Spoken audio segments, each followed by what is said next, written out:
నా పేరు సావిత్రి, ఐద్వా రాష్ట్ర కార్యదర్శి. ఒకటి ప్రభుత్వము ముగ్గురు పిల్లల్ని కనండి, నలుగురు పిల్లల్ని కనండి అనడం అనేది సరైనది కాదు. ముగ్గురు నలుగురు పిల్లలు కనేది ఆ తల్లులకు ఆ హక్కు.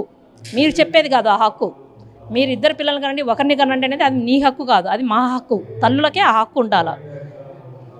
ఈరోజు మహిళలకు మొత్తం ఏది రాయలసీమ జిల్లాలో చూసుకున్నా కానీ, ఇటు ఉత్తరాంధ్ర జిల్లాల్లో చూసుకున్నా కానీ, రాష్ట్ర వ్యాప్తంగా కూడా 85 నుంచి 90% మంది వరకు మహిళలు ఈరోజు రక్తహీనతతో బాధపడుతున్నారు.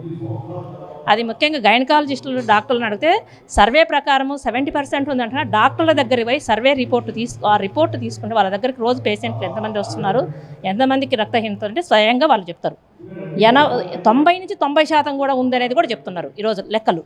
డాక్టర్లు చెప్తున్నారు. ఈరోజు ఒక పక్క రక్తహీనతతో బాధపడుతూ ప్రెగ్నెన్సీ వచ్చిన తర్వాత ఆ బిడ్డ కనలేక తల్లులు చనిపోతున్నారు.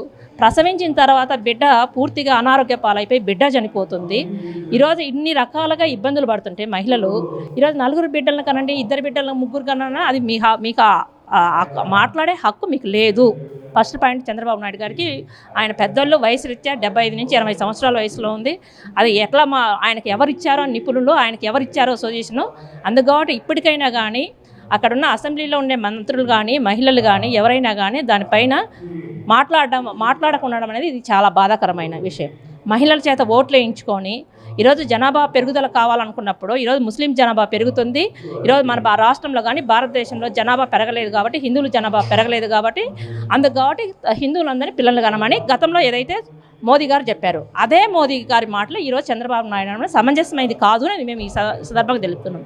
ఈరోజు ఒకటి ఉదాహరణకు, ఈరోజు గవర్నమెంట్ హాస్పిటల్కు పోలేని పరిస్థితి చాలామంది ఉన్నారు.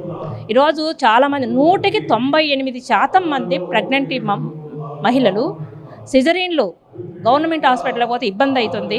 లేదంటే ఆ నొప్పులకు తట్టుకోలేక ప్రైవేట్ హాస్పిటల్కి పోతే కనుక ప్రైవేట్ హాస్పిటల్కి పోతే 60 నుంచి 70 వేల రూపాయలు సిజరీన్ ఖర్చు అవుతుంది. ఎక్కడ భరాయిస్తారు? చిన్న కుటుంబం వాళ్ళు. ఈరోజు ఇద్దరు బిడ్డలు, ఒక బిడ్డకు పెళ్ళయిన తర్వాత ఆ ఇంటి కొడుకు పెళ్ళయిన తర్వాత ఇంట్లో కొడుకు పడుకుంటున్నారు, బయట తల్లిదండ్రులు పడుకుంటున్నారు. పరిస్థితి అదింది. ఒక్క రూమ్లో పడుకుంటున్నారు, ఒక్క చిన్న గుడిసెలో పడుకుంటారు.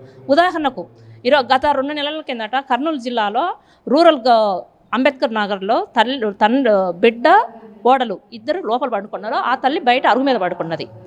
ఆమె పైన కారం చల్లేసి, జనవరి 16వ తేదీన కారం చల్లి ఆమె పైన సామూహిక అత్యాచారం చేసి వీడియో కూడా ఉంది. నిర్భయ కన్నా చాలా ఘోరంగా ఉంది. అది వెలుగులోకి రాలేదు.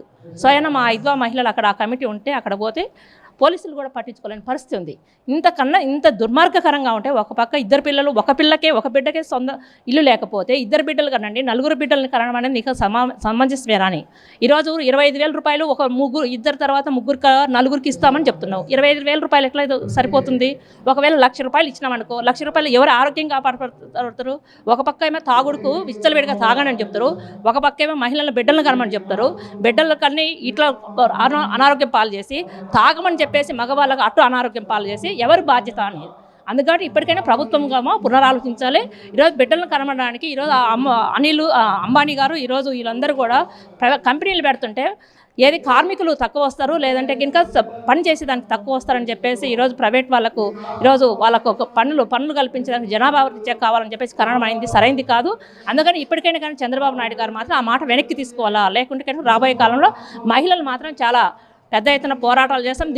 ఆ మాట వెనక్కి తీసుకునేంత వరకు పెద్ద ఎత్తున కార్యక్రమాలు చేస్తాం. అందరినీ కలుపుకొని చేస్తాం. ఈరోజు డాక్టర్లు, మేధావులు వీళ్ళందరూ కూడా చెప్తున్నారు, ఇద్దరు బిడ్డల కారణం లేని పరిస్థితి. ఈరోజు నిత్యావసర సరుకుల ధరలు పెరిగిపోయినాయి అమాంతంగా. కనీసం ఒక బిడ్డ ఉంటే చదువుకునేదానికి కూడా పరిస్థితి లేదు. ఈరోజు వేలకు ఎల్కేజీ నుంచి కూడా వేలకు రూపాయలు కట్టి చదివించుకోవాల్సిన పరిస్థితి ఉంది. చదివించుకునే పరిస్థితి లేక ఈరోజు గవర్నమెంట్ స్కూల్లో పోతున్న మధ్యలోనే 5వ తరగతి చదువుతానే అమ్మాయిలు సుదూర ప్రాంతాలు, ఈరోజు గిరిజన ప్రాంతాల్లో కానీ లేదా గ్రామీణ ప్రాంతాల్లో కూడా ఈరోజు యువతర గ్రామానికి పోయి హై స్కూల్కి పోయే స్థాయి పోయినప్పుడు ఆ ఊళ్ళో 5వ తరగతి వరకే చదువుకుంటున్నారు పిల్లలు. మధ్యలోనే చదువు సాధిస్తున్నారు. ఈరోజు విద్య, వైద్యము ఈరోజు సామాన్య ప్రజలకు అందకపోగా ఈరోజు బిడ్డలను కనడం అనేది సరైనది కాదనేది కూడా ఈ సందర్భంగా రాష్ట్ర ప్రభుత్వాన్ని ఒక రకంగా హెచ్చరిస్తుంది.